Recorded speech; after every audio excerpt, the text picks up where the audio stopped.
Hey everybody, I'm George Philbeck, and this is my beautiful wife, Jacquie Sosa, and this is your June update for the real estate market, Orlando, Central Florida area. We put everything together the 1st of June so that you have real information, not something that's a month or 2 months back as you're finding from everybody else. On June 1st and every first of the month, we curate this information, we pull it together, and I've got a lot of good information I want to share with you right now, so let's get started. We're going to go right to the graphs. The first graph we're going to look at is the number of homes sold in the Central Florida area. So this graph shows the number of homes that have been sold in Central Florida. And the Central Florida area is Orange County, Osceola County, Lake County, and Seminole County, the big 4 counties. I use those for this information. This is a general part of the market. If you want a very detailed report on your specific area, at the very end of this, I'm going to put a short video that explains a report I create for our friends, our family, and I'd be glad to do it for you as well. Taking a look at this graph, the first thing you're going to notice is that we've sold 1,672 homes in the month of May. Well, that looks great as far as everything's concerned.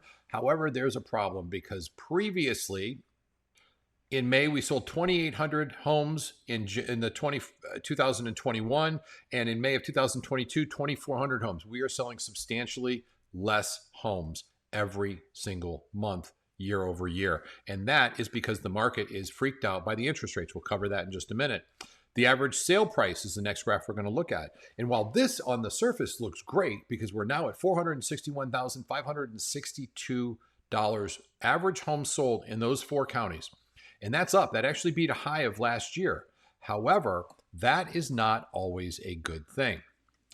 While I love it when the prices go up, we're in an unhealthy market, and the next slide's going to show that. And this slide is the days on market. That's the number of days it takes for a home, the average number of days it takes for the home in these 4 counties to go under contract after it's first been listed. And you'll notice that there's ebbs and troughs. It tends to be less days on the market, less homes sold in April, May, June, and July. You'll notice that in 2021, where it got down to 25 days on market, 2022 in June, down to 18 days on market. But in May of 2023, we actually went up, and you'll notice that at 46 days from 41 days on the market. That's not a good thing. And that is caused by our next slide, which is interest rates. This is the problem, and it's also perhaps your solution, but more importantly, it's an easy fix. It just takes a little time. And I'll explain that in just a second. Let's go back to the chart. You're going to notice that the first half of this chart, everything was high 2s, low 3s. And then last year around May, it started creeping up. We got into 5%. Now, if you flash back to the days on market, you'll notice that we sold a little bit less homes because the interest rates are higher. So it took some buyers out of the market. Well, unfortunately, as of June 1st, 2023, we're at 7.32% interest rate. But George, that's not what I'm hearing. I'm hearing that I can get 6.5%. You can, but there is a 2-point buy down for that, meaning 2% of your mortgage is paid to buy the rate down from 7.3238, which is available to everybody. And this is with a 740 credit score, 20% down, conventional loan. So we went basically across the board, pretty standard across the board. But you have to pay 2%. So if you got a $500,000 mortgage, that's $10,000 you're buying down. This is the part I wanted you to get.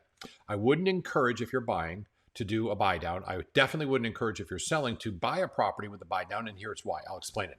We're going to use $500,000 as the average of what your mortgage is. That's a 10% or $10,000, 2% buy down that you pay to bring the rate down to 6.38, 1%. Okay, all that makes sense. It's only going to save you about $300 a month, or over the course of a year, $3,600. You spent $10,000 to get that. Well, here's what's going to happen next year. Somewhere around January, all this inflation stuff is going to go away because we are paying for it right now in spades. I mean, we are getting crushed everywhere by this inflation. I don't know about you, but I sure am. I feel it. Everybody else does. But that's to push the inflation down so it goes away, because if you're going to try and get reelected, you need to have 1 year where everything's Jake and the world is great. And that's what's being done. Now, my personal opinion, I think the guy's an idiot and he's ruined our country. I truly believe that. You open up the borders. Don't even get me started on that. But the thing is, next year, everything's going to be great. It has to be for an election. I'd advise anybody. Doesn't matter who's in office. I'd advise you to do that. So you can refinance a year from now and have a rate that's going to be in the low 6s or low 5s, somewhere in the low 5s is where I think it's going to balance out. You're only saving $300, but if your rate's down to 5, not 6.25, you're going to save more like $600 by doing a refi. So as opposed to spending $10,000 and then refi, why don't you just spend $3,800 or $3,600 and then do the refi? This is the long-term solution that's available, but most people won't see that. Okay, sorry about the political part, just protective of the country. Let's go to affordability. Now, what you're looking at is the affordability graph, and the affordability is determined by how much money you spend towards your debt based on your gross income or your income that you spendable income. So the average that we're looking for is a DTI, debt to income ratio, of 40% or lower. And you'll notice that somewhere around May of 2022, the debt ratio affordability index was at 40%. And it hovered around there. It climbed up and then hovered around there for almost a year. And then in February, with the interest rates jumping up, we went up to 49%, then 50, 51, and now 53% affordability index. So what does that mean? That means that if you're buying a house, 50 is the ceiling, by the way. We used an average of, the average household income is $100,000. We wanted to use something that's conservative on this. You may make more, and that's great, but across the board, you can see affordability is going through the roof. But if you make $100,000, you can only spend 50% of your income towards any outstanding debts. That includes student loans, car loans, mortgages, principals, and interests. And our affordability has taken a ton of buyers out of the market. Now, while we're evolving here in Central Florida, we have become a much more white-collar based community than we were even 10 years ago. We were a lot of blue-collar because we're a lot service industry. We still are, but we have some high-level professionals. A lot of very high IQ people live in the area. It's still taking a lot of people out of the market. And by doing that, we don't have the ability to sell to as many people. Now, we saw the prices going up. That's great because there is no inventory. If you're thinking of selling your home, here's my advice. Get it on the market now. And here's why. Because you're thinking, well, I'm going to trade a 3% rate for something else. If you have to sell your home, sell it. You're going to get the absolute top dollar for it. And when you're buying a home, that's okay. Don't buy down the rate. You'll be able to refi in 1 year and it will be lower. Think about it. Has there ever been a bad year going into election? Carter was the only one. He lost in a landslide because of it.